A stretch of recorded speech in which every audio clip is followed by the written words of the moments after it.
लक्ष्य दैनन्दिन जीवन पारस्परिक क्रिया दुईट भाषा मध्यम फलप्रद भाव भाव विनिमय दक्षता करेंगे। 9.2 दक्षता नहीं निजे सरल गीत और कविता सृष्टि करेंगे। शिक्षण फलाफल नहीं परिचित कविता समाधान शब्द चिन्हट करेंगे और नुआ समाधान शब्द सृष्टि करेंगे। शिक्षण सामग्री आम नहीं चित्र कंधे गोटे मॉडल नहीं कार्यपद नहीं आवश्यक बिग बुक भी आम नवा और दीदी आम बर्तमान सक्रियात्मक कार्यटा करें सक्रियात्मक कार्य नहीं एक्शन करके देखो समय नहीं तेरे खाली एक गाई दउछु बाबुला कंढेईर गड नाही रे कंढेई केमिति चलेबो बगल गड लगाई एमिति एमिति चलेबो बाबुला कंढेईर हाथ नहीं रे कंढेई केमिति लेखिबो मांकड़र हाथ नहीं एमिति एमिति लेखिबो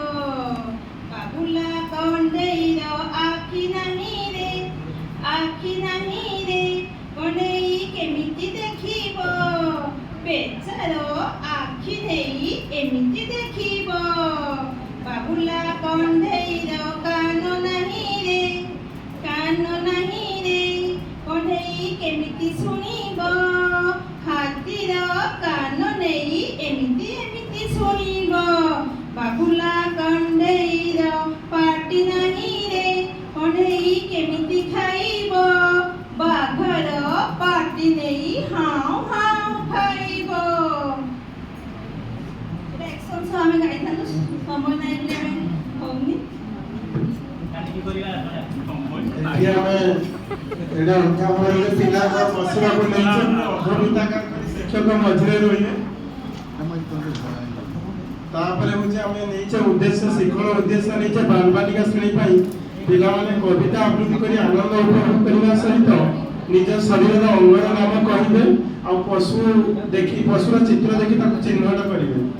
आ प्रथम श्रेणी पाई नहीं समतान शब्द को आवृत्ति सहित चिन्हट करिवे ता सहित निज शरीर विभिन्न अंगर काम करिवे। द्वितीय श्रेणी पाई नहीं समतान शब्द को चिन्हट करी लिखिबे और नूतन समाधान शब्द सृष्टि करेंगे ता सहित पशु मानकर नाम को लिखिबे और सेमानकर अंगरंगिक कार्य करेंगे। शिक्षण कार्य नहीं बाल बालिका अभिनय सह आवृत्ति कंधेई को छुई तार अंशर नाम करेंगे विभिन्न अंग और पशुर चित्र एरा आम देख